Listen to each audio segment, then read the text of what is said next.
What's going on, y'all? So I had a subscriber that's in CDL school currently asked me, before I finish, should I test out in an automatic or should I test out in a manual? So let's talk about it. I would say, me personally, if I were you, I would test out in a manual. Trucker D, why should I test out in a manual? Well, it's simple. That way you don't have any restrictions on your license. Now, even though a lot of these companies nowadays, especially mega carriers, are almost all automatic, which, is true. Companies like Prime, Swift, JB Hunt, Schneider, y'all know the mega carriers. They're entirely automatic.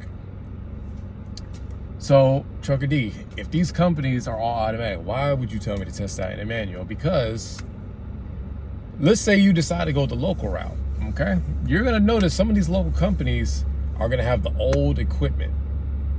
Some of these local companies, like especially the local mom and pop companies, they're not always in a rush to get the 2023, 2024 trucks. If you decide to go the LTL route, for example, LTL carriers are going to have both. Now, there's some LTL companies that are going to have all automatics, and then there's going to be some that are going to be a mixture. It's important, too, that you keep that in mind, because especially if you do like P and D, you might slip seat. So one day you might be in an automatic, one day you might be in a manual. Now, with some LTL companies, they do it two ways. The bigger terminals are either going to keep the old equipment since they have shops that can maintain it, or they'll get new trucks and the small terminals will get the hand-me-downs, and vice versa. So that'll work both ways. Another reason why it's important to test out in a manual, because let's say you're local and your truck, which is an automatic, breaks down. They might put you in a spare, and the spare truck might be older, million miles, and it might be a manual.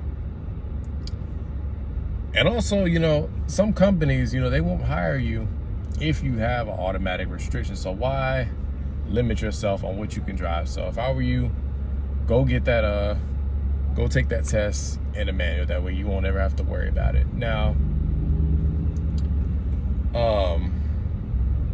as far as learning a manual, it's not hard. Of course, it's gonna take you time to learn.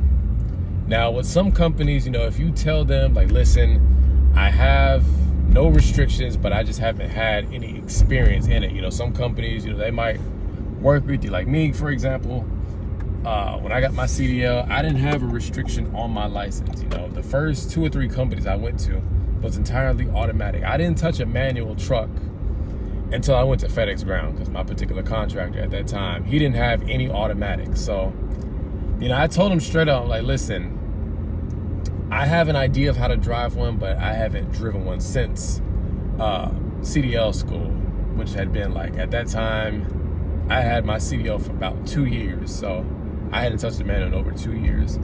So, he worked with me. But point of this video, I'm not going to drag this out.